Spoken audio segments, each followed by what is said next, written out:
Hello friends, स्वागत है हमारे यूट्यूब चैनल में आपका। एसएससी जीडी के आपके री मेडिकल्स हो गए हैं। जो हमारे एडिशनल कैंडिडेट्स हैं उनके भी री मेडिकल्स हो गए हैं। सीएपीएफ एसआई के री मेडिकल की डेट आ गई है। बीएसएफ आरओआरएम के री मेडिकल्स आने वाले हैं। देखिए दोस्तों, मेडिकल जो है वो हमारी भर्ती प्रक्रिया, हमारी वर्दी पहनने की जो इच्छा है उसमें एक बहुत बड़ी बाधा बन जाता है। कई बार जाने अनजाने में हमसे गलती हो जाती है, कई बार मेडिकल बोर्ड के द्वारा भी बहुत बड़ी लापरवाही हो जाती है। इस वीडियो में हम आपको दिखाना जा रहे हैं कि मेडिकल बोर्ड ने किस तरीके से लापरवाही पूर्ण तरीके से एक कैंडिडेट का मेडिकल किया। ओवर एज होने वाले कैंडिडेट हैं। कैंडिडेट आपको अनफिट कर दिया जाता है, आपको जानकारी नहीं होती, या यूं कहें कि आपकी तरफ से भी थोड़ी लापरवाही हो जाती है।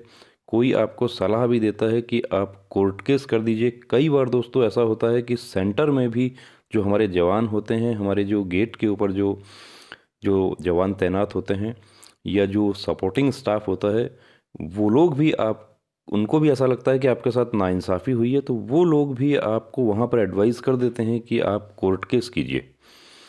लेकिन कोर्ट केस के प्रति हमारी धारणा, हमारी भ्रांतियां ऐसी बनी हुई हैं कि हमें ऐसा लगता है कि कोर्ट से न्याय नहीं मिलेगा और बहुत लंबा समय लग जाएगा, तब तक रिजल्ट्स आ जाएंगे, क्या होगा, कैसे होगा, कोर्ट में कुछ नहीं होगा।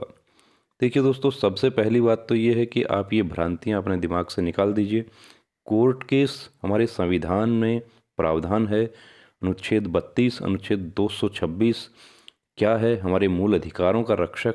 कैसे अनुच्छेद 32 को संविधान की अंतरात्मा कहा गया है, आप लोग जीके में बहुत बेहतरीन तरीके से आप लोग पढ़ते हैं, आपको बहुत अच्छे से आपको याद है। तो इस वीडियो में हम आपको दिखाने जा रहे हैं कि एक कैंडिडेट के साथ कैसे नाइंसाफ़ी हुई, उनको लगा नाइंसाफ़ी हुई है, सब कुछ रिपोर्ट्स नॉर्मल है। माननीय मध्य प्रदेश उच्च न्यायालय ने किस प्रकार से, देखिए, इसमें ऑर्डर कर दिया और बहुत जल्दी ऑर्डर हो गया। अभी तो सभी री मेडिकल्स भी पूरे नहीं हुए हैं। री मेडिकल का रिज़र्व बोर्ड जो है वो उसका डेट अभी ख़त्म नहीं हुआ है, उससे पहले ये ऑर्डर हो जाता है यहाँ पे। देखिए दोस्तों, ये इनका अनफिट मेमोरेंडम है जिसमें 1 फरवरी 2020 को CSWT BSF में इनका मेडिकल हुआ था। इनको क्या पॉइंट मिले थे वो भी हम डिस्कस कर लेते हैं। देखिए, ये एक इनका tympanic membrane perforation and hearing loss, यानी एक तरह से डीफनेस का इनका पॉइंट था। दूसरा एनीमिया, हीमोग्लोबिन कम था। ये फीमेल हैं, बहन है एक हमारी। तो महिलाओं में हमारे देश में देखिए, विशेष रूप से जो ग्रामीण इलाका है उसमें एनीमिया जो है एक कॉमन प्रॉब्लम है। रक्त की कमी जो है, हीमोग्लोबिन की कमी महिलाओं में विशेष रूप से होती है। अब ये बहन यदि पहले अपना मेडिकल चेकअप करवा कर देख लेती, हीमोग्लोबिन की जांच करवा लेती, तो ये अपना हीमोग्लोबिन कवर कर सकती थी। लेकिन उसके बाद इन्होंने अपना फिटनेस लिया। हीमोग्लोबिन कई बार देखिए ऐसा होता है, लैब टू लैब भी वेरी कर जाता है। ऐसा नहीं है कि एक बार आपका कम आ गया तो दूसरे लैब से हम जांच करवाते हैं, ऊपर भी हो जाता है। अब इन्होंने अपील किया। अपील के लिए उन्होंने 2 विशेषज्ञों से इन्होंने अपना अपील साइन करवाया। एक ENT स्पेशलिस्ट हैं, ये देखिए assistant surgeon ENT doctor RK Dwivedi, ये दिया हुआ है 7/2/2020 को। इन्होंने पूरा नॉर्मल रिपोर्ट दिया है इनका। Hearing with in normal limit, report attach. देखिए, अब ये यहाँ पे डॉक्टर RK द्विवेदी ने ये बहुत अच्छा काम किया कि हियरिंग का इनका जो रिपोर्ट था वो अटैच कर दिया। और बोथ ईयर टेम्पनिक मेम्ब्रेन जो है वो इंटैक्ट है, पर्दा इंटैक्ट है, हियरिंग नॉर्मल है, रिपोर्ट अटैच कर दिया। हियरिंग टेस्ट, ऑडियोमेट्री इनका करवाया, वो अटैच कर दिया। ये बहुत ही अच्छा काम किया इन्होंने, ये इनके पक्ष में हो गया। दूसरी चीज़ जो इनका हीमोग्लोबिन है उसके बारे में दे दिया कि हीमोग्लोबिन 8.1 था, लेकिन दूसरे लैब से रिपोर्ट अटैच कर दिया, रिपोर्ट अटैच में 10.5 आ गया।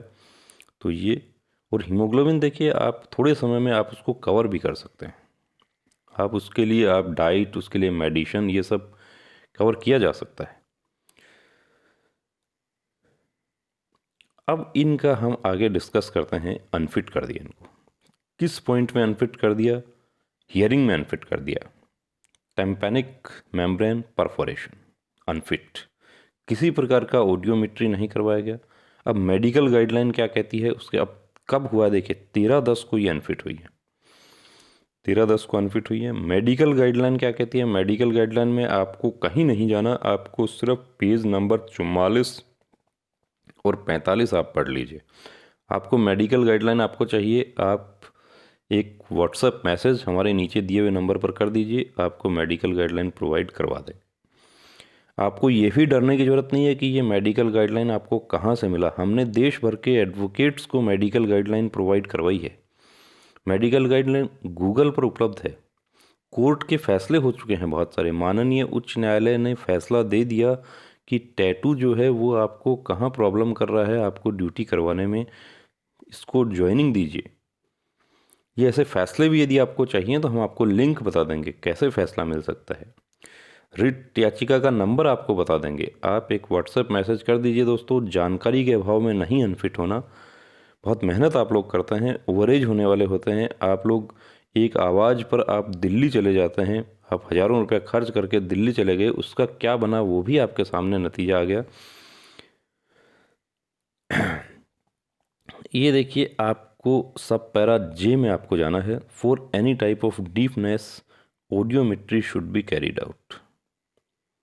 अब इनका क्या हुआ है कि ऑडियोमेट्री नहीं किया गया, CSWT इंदौर के री मेडिकल बोर्ड ने इनको सिर्फ टॉर्च से कान देखकर अनफिट कर दिया गया, जबकि ये आपको पता है मेडिकल गाइडलाइन में साफ लिखा हुआ है कि ओरोस्कोप होना चाहिए। ओरोस्कोप से देखकर भी आप अनफिट नहीं कर सकते, ओरोस्कोप से भी आप देख के अनफिट क्यों नहीं कर सकते, क्योंकि मेडिकल गाइडलाइन यहाँ कह रही है कि डीफनेस का पॉइंट है तो ऑडियोमेट्री करवाया जाना चाहिए। यदि कैंडिडेट साथ में ऑडियोमेट्री लेकर आ रहे हैं तो उसकी जांच होनी चाहिए। ऐसा कुछ नहीं हुआ, बहुत जल्दबाजी में मेडिकल गाइडलाइन इनको बिना फॉलो किए हुए अनफिट कर दिया गया। अब ये जाती हैं, इनके पास दो विकल्प थे। पहला विकल्प था कि ये दरख्वास्त लगाएं माननीय DG CRPF को, क्योंकि CRPF इसमें नोडल फोर्स है। एक कॉपी उसकी DG BSF को भी दी जाए, एक कॉपी ये डॉक्टर को भी दी जाए, मेडिकल बोर्ड को, उनको भी अपना पक्ष रखने का मौका मिले। दूसरा विकल्प इनके पास में था कि ये माननीय उच्च न्यायालय में रिट याचिका दाखिल करें। ये बहन हमसे जुड़ी, हमने इनको एडवाइस किया, दोनों विकल्प हमने बता दिए, इन्होंने जो था कोर्ट का विकल्प वो चुना। ये कोर्ट में गई, इनको मेडिकल गाइडलाइन भी हमने ही प्रोवाइड करवाया था। अब इनके एडवोकेट जो हैं उन्होंने भी बहुत मेहनत की और बहुत जल्दी इन्होंने ऑर्डर करवा लिया, नोटिस इशू हो गया। और अब देखिए, आपके जहन में एक बात और आती है कि इनका फैसला यदि मेरिट आने के बाद होगा और वो फैसला इनके पक्ष में हो जाता है तब क्या होगा। मेरिट तो आ चुकी, ज्वाइनिंग भी हो चुकी। कोर्ट केस में क्या होता है कि समय लग गया है, यदि ज्वाइनिंग भी हो जाती है या फाइनल मेरिट आ रही है, आ चुकी है फाइनल मेरिट, तो उसके बाद यदि माननीय उच्च न्यायालय का फैसला होता है तो क्या होगा उसके बारे में भी देखिए माननीय उच्च न्यायालय ये सब चीज़ें क्लियर करता है। वहाँ पे माननीय न्यायाधीश जो है हमारे फैसले में, हमारे ऑर्डर में ये बात साफ लिखी होती है, वो भी हम आपको दिखा देंगे। तो आइए अब माननीय उच्च न्यायालय मध्य प्रदेश का इसमें क्या ऑर्डर हुआ है उसके बारे में हम बात करते हैं।